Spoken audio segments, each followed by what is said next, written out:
Good evening, friends, and welcome to the Westport Library. My name is Bill Harmer, and I'm the Executive Director of the library. It is my distinct pleasure to welcome you to the Trevs Forum for what promises to be an incredible evening tonight, celebrating the 250th anniversary of Mr. Ludwig van Beethoven's birth with the inaugural Lance Lundberg Family Foundation Master Series.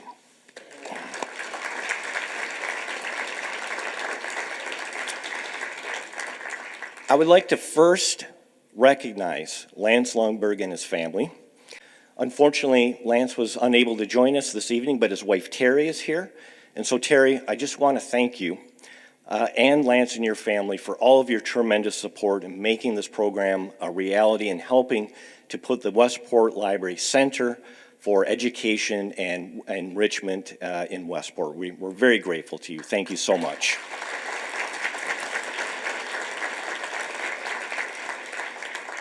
You're in for a treat, ladies and gentlemen, tonight, because you're going to be witness to extraordinary talent from some of our community's most inspiring artists, celebrating the remarkable works of one of music's most legendary masters. As the predominant musical figure in the transitional period between the classical and the Romantic eras, Beethoven certainly understood change.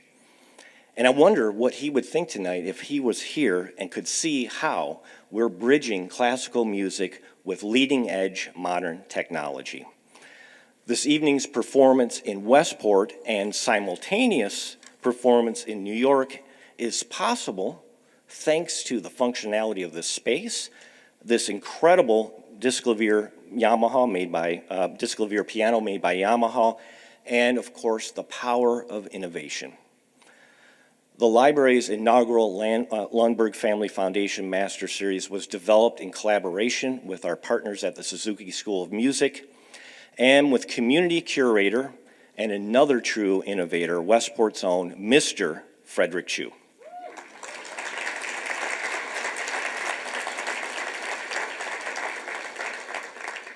Frederic, along with his wife Janine Esposito, are co-founders of Beechwood Arts. Frederic is a world-renowned concert pianist who has played in 5 continents, in 38 countries, and in all 50 states. He has over 30 recordings, including his latest, Beethoven List, Symphonies 5 and 7, marking the 250th anniversary of our friend Ludwig van. He is also a teacher of performance techniques that integrate the heart, mind, and body, and recently joined the faculties of 2 prestigious institutions, Carnegie Mellon University and the Hart School. The world premiere of his production of Prokofiev's Romeo and Juliet, The Choice, took place last year. And finally, who could forget that Frederic was last year's Book for the Evening honoree? So please join me, will you, in welcoming Frederic Chiu and Janine Esposito as co-founders of Beechwood Arts and Innovation.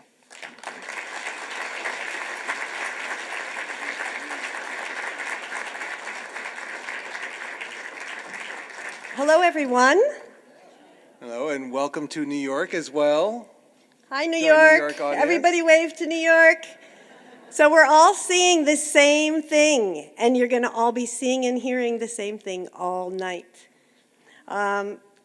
How many people here actually talked to someone from New York with the iPad mannequin? Good. Well, maybe have that set up again on your way out so you can do that as well.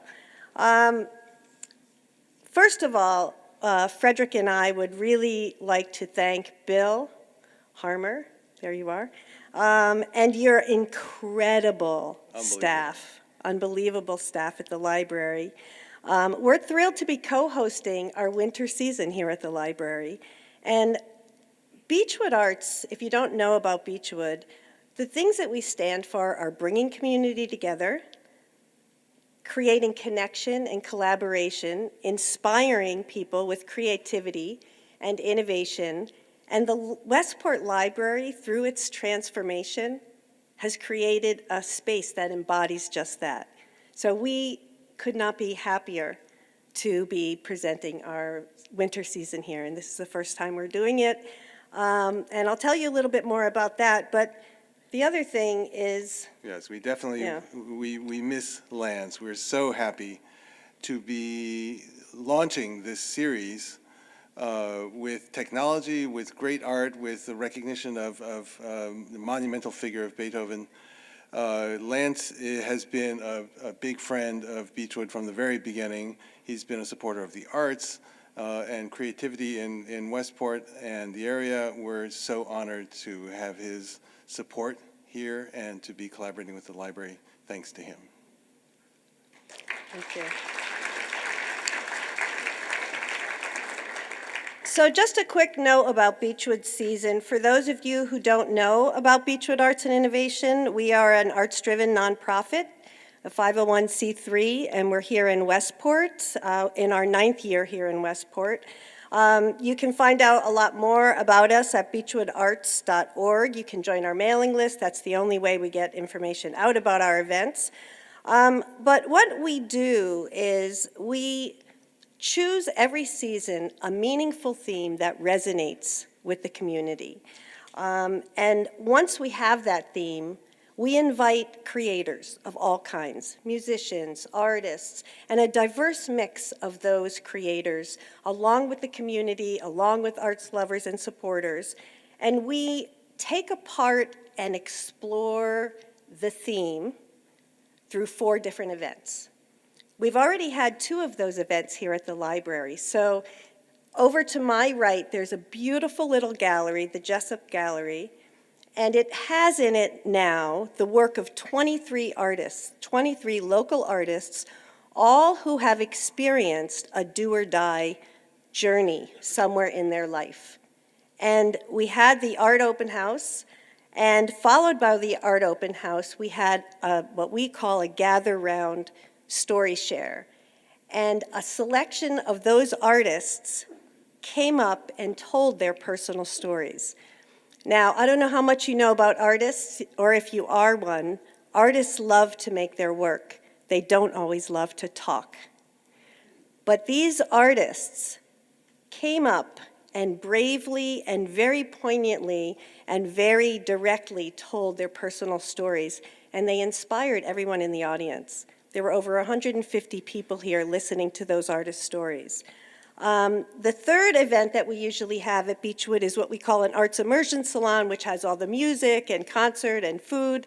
And that is what we're doing here tonight through the Lundberg Family Foundation, kicking off their whole series with this concert. And Frederic is going to tell you about that. But it integrates virtuosity with cutting-edge technology. The first time we did this, if I'm remembering, was back in 2012 at Beechwood when it was in beta test for Yamaha. We had 45 people, and because we say yes to everything, we said, sure, we'll try it. And Frederic played a piano, and that piano played on 100 pianos around the world at the same time. And it actually worked.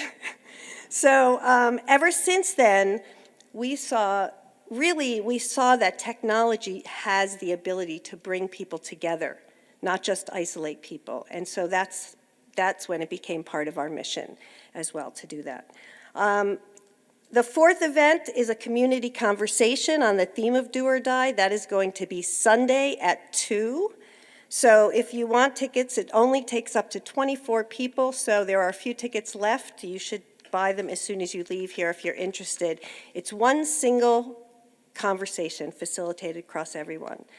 So I am going to pass the night to Frederic. But, you know, everyone sees Frederic as this, you know, superstar pianist, which he is. But I get to see all kinds of things being married to him. So I always like to give you a little peek. First of all, Frederic says yes to everything and everybody. And he wears so many hats. He's involved in so many organizations around town, and he does these things effortlessly. If you imagined that he spent most of these last 3 days practicing for this insanely difficult piece he's about to play for you, let me tell you what the reality was. He spent almost 2 full days working with the amazing Yamaha team, the amazing Westport Library team here, New York, Denver, Japan, working on the technology and loving it, by the way, loving it. I was biting my nails, but he was loving it. And he did so many other things. He even wired up the mannequins, so please do use the mannequins. And, helped print out the programs. He's the guest curator. He laid out everything for this how it was going to work today. So I just want to say, you really are amazing, but on many, many more levels than people think. And so I'm going to leave it with my wonderful, generous, and truly genuine husband, Frederic.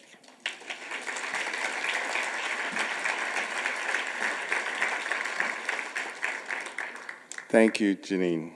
A little embarrassing. I want to talk about Beethoven. It's the 250th anniversary of his birth. I think all of us have thought of Beethoven as this universally acclaimed genius. That was not always the case. In fact, for many years, all the time that Beethoven was actually alive and a couple of generations after, he was considered kind of a crackpot composer by many people, including other composers who should have known better. A composer who's deaf, who couldn't hear the music that he was writing, how ridiculous is that? And Beethoven knew that would be kind of the image that he had. It was through the work of the generations that followed Beethoven, and in particular Franz Liszt, who did a remarkable job of branding and marketing of Beethoven to make him who we are, who we think of him, who he is today, the beloved genius. WQXR, this is just proof of how universally acclaimed he is. WQXR does a poll of its listeners every year for their favorite piece, and Beethoven is always in the top 3, sometimes all top 3. He was not a perfect composer, but he is a perfect representation of a human being trying to be a composer. Dreams and desires, disappointments and suffering, he sensed the capacity of music to be a platform where one could express that. Up until Beethoven's time, there were limits to what could and should be expressed through music, and Beethoven broke all of those rules.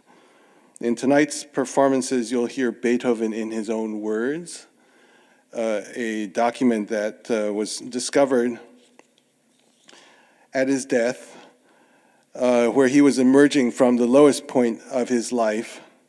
It was a letter known as the Heiligenstadt Testament, written to his brothers. It was never sent, but it lays out basically what Beethoven's state of mind was during the years when he was in his late 20s, early 30s. And to help us understand that state of mind, we have the wonderful James Naughton to help us hear the Heiligenstadt Testament in Beethoven's own words.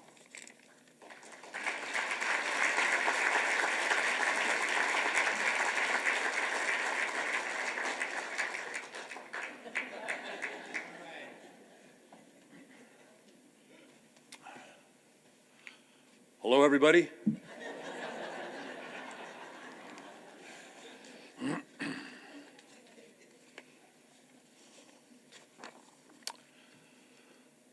For my brothers, Carl and Johann Beethoven. Oh, to those who think or say that I am malevolent, stubborn, misanthropic, how greatly do you wrong me. You do not know the secret causes of my apparent behavior. For 6 years I have been a hopeless case, made worse by senseless physicians, deceived year after year by the hope of improvement. finally compelled to face the prospect of a chronic malady, whose cure will take years or perhaps be impossible. I was compelled early to isolate myself, to live in loneliness. Oh, how harshly was I repulsed by the immensely sad experience of my loss of hearing. And yet it was impossible for me to say to men, "Speak louder, shout, for I am deaf."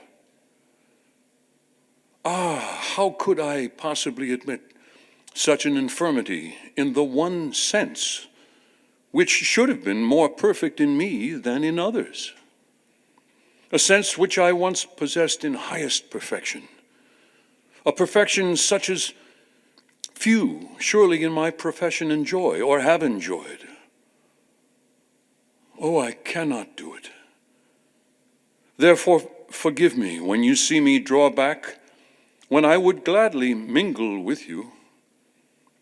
My misfortune is doubly painful because it must lead to my being misunderstood.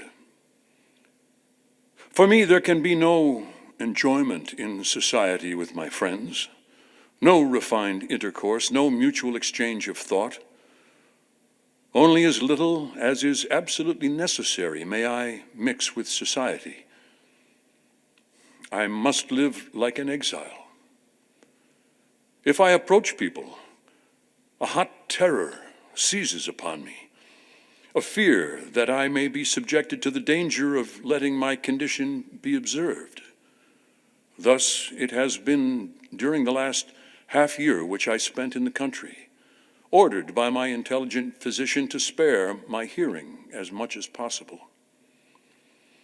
But what a humiliation when someone stood beside me and heard a flute in the distance, and I heard nothing. Or another heard the shepherds sing, and again I heard nothing. Such incidents brought me to the verge of despair. Little more, and I would have put an end to my life. Only art it was that withheld me. It seemed impossible to leave the world until I had produced all that I felt called upon to produce. And so I endured this wretched existence. Oh, humanity! When someday you read these words, reflect that you did me wrong. My brothers, as soon as I am dead, describe my malady and attach this document to the history of my illness, so that so far as possible, at least the world may become reconciled with me after my death. Patience. It is said that I must now choose you for my guide. I have done so. I hope my determination will endure until it please the inexorable gods to snap the thread. Perhaps I shall get better, perhaps not. I am prepared, forced already in my 28th year to become a philosopher. Oh, it is not easy, and less easy for the artist than for anyone else. With joy, I hasten towards death. But despite my hard fate, if it comes before I have had an opportunity to show all my artistic capacities, it will still come too early for me, and I shall probably wish it had come later. But even then, I am satisfied. Will it not free me from my state of endless suffering? Come when thou will, I shall meet thee bravely. Farewell, and do not forget me when I am dead.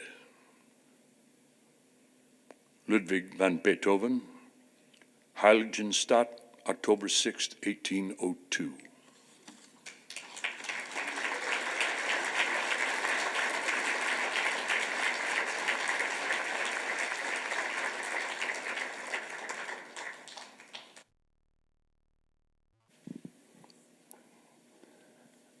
So that was Beethoven's state of mind in 1802. He had faced his do or die moment and had chosen to do until at least the time that was given to him. Now we're going to join him 10 years later, 1811, 1812, with the Seventh Symphony, one of the most celebrated pieces. This is WQXR's top 3 for sure every year. It's often referred to as a celebration of the dance. Wonderful rhythms, wonderful, beautiful energy, all 4 movements extremely different. The second movement so appreciated, even at the premiere, they were not able to play the third movement until they had encored the second movement. Before getting to the music, I just want to explain 2 kind of technical things. Number one, of course, there's no symphony orchestra up here to play the symphony. It's a piano. There's a piano in New York as well. And there's a reason for that. This is the way that many, many people in Beethoven's time and in the generations following, this is the way that they discovered these great symphonic works. At home, played on the piano. Not as often played by one person in the Liszt version, which you're about to hear, which is incredibly virtuosic, a real a challenge for the musician. But definitely in a 4-hand version, there would be enough people at home with that skill level to be able to play Beethoven's 7th, Beethoven's Ninth Symphony, which we're going to hear a little bit later in the program. For those of you who know the symphony in the orchestral version, I think you'll find this extremely interesting and enlightening. You'll hear details that you would not have heard in any orchestral version. For those of you who don't know the Seventh Symphony for some reason, I'm so happy to be introducing it to you, especially in this particular version, because so many people did discover and did become so enthusiastic about the piece, hearing it played on the piano. Things are different when played on the piano. It's literally black and white. It's kind of like an X-ray of a thing that you know and love. You can identify things that you otherwise would not notice and gain a much better understanding. And I welcome you to invite you to listen to an orchestral version after hearing it played on the piano. The second thing I want to say is just a little comment about the technology that's being used to support tonight's program. As Bill mentioned, Yamaha has a series of hybrid instruments that integrate technology into the grand tradition of the acoustic piano. In this particular case, it's a Diskalvier, which is basically a fancy player piano. But a player piano that's so precise and so faithful to what's being played on it, and also able to connect to the internet. And of course, once we connect to the internet, a lot of magic can happen. There happens to be another concert grand Diskalvier on the other end in New York at the Yamaha Artist Service Incorporated, and they are also connected to the internet. And so therefore, we're going to have a much bigger audience than just in any one single place. We have our 300-400 people here, which is one experience, and we have a small salon in New York having their experience. Yes, everybody say hello. New York, say hello to Westport. Westport, say hello to New York. Whatever is being played on this piano will be played by that piano. In other words, I'm remote controlling. If you can see, just watch the notes there in the middle while I play this. You can't see the pedals, but the pedals move as well. Anything that's played on that piano will be remote controlling this piano. So what you hear tonight will all be live piano, acoustic piano music. There's no audio track, there's no recording. It's all live piano, and that makes the difference because there's nothing, well, that's my opinion, there's nothing like live piano music. So I wanted to just explain that technology. if there's somebody there on the New York end, I just want to test, make sure we have the right connection. I'm going to use the Beethoven Diskalvier test.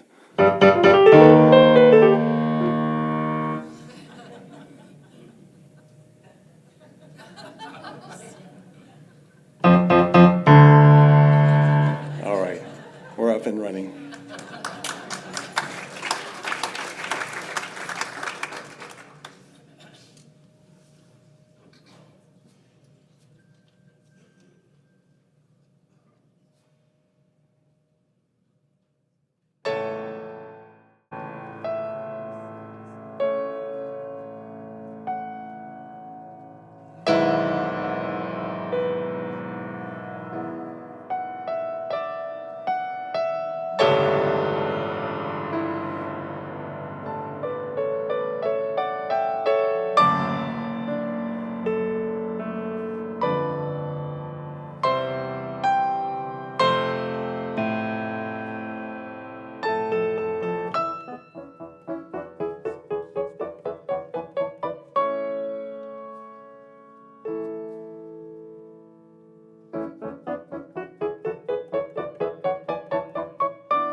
Thank you. Thank you so much. Thank you. I don't want to stop the applause. But that is hardly the end of the concert. We're going to hear now something really, truly incredible. Well, not that.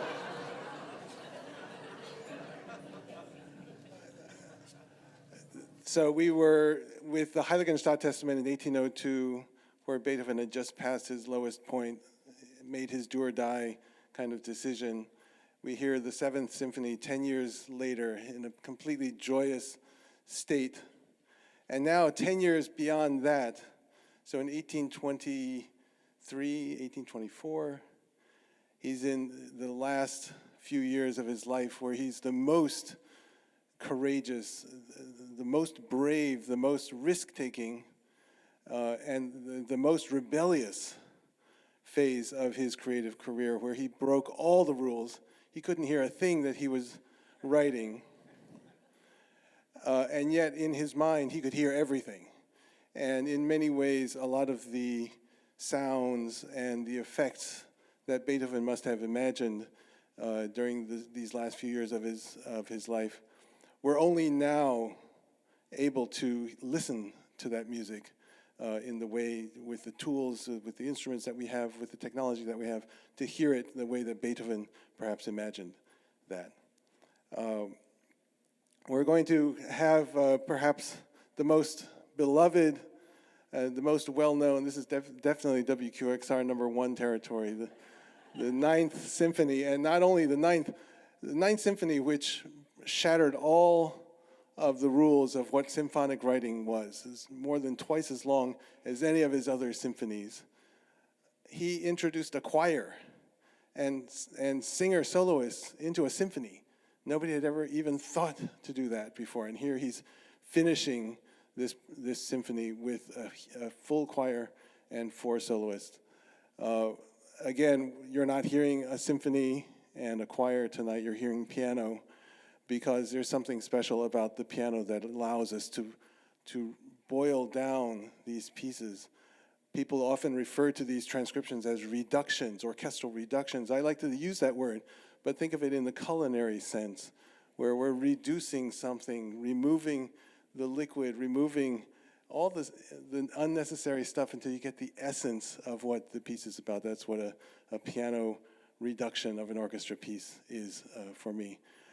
You're going to hear this now played in New York, but actually executed on this particular piano in front of you, in a version specially commissioned for this particular concert, an arrangement for 4 hands of the last movement, the Ode to Joy movement of the Beethoven Ninth Symphony. And to help us experience that, we have 2 wonderful pianists in New York, Corbin, Beisner, and Rita Nuller. If you would come forward just a second.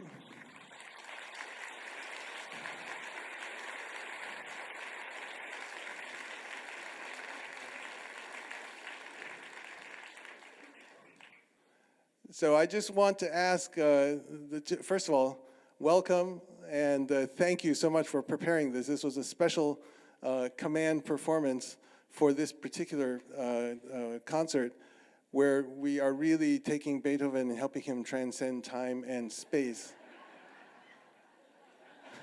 It's a pleasure to be here, Frederic. Thank you very much. Thank you. Can I ask you, have either of you played this before?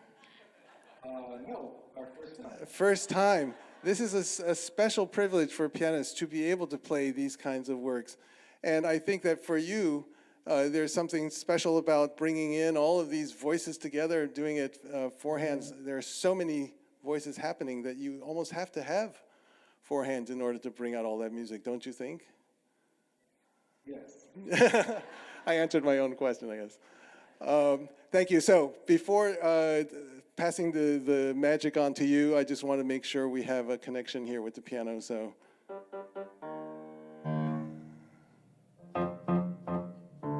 Wonderful. Thank you very much. We look forward to your performance.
We have to work out the applause going back and forth.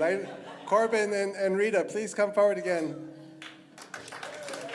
I don't know if you can hear the Westport applause, but it's all for you.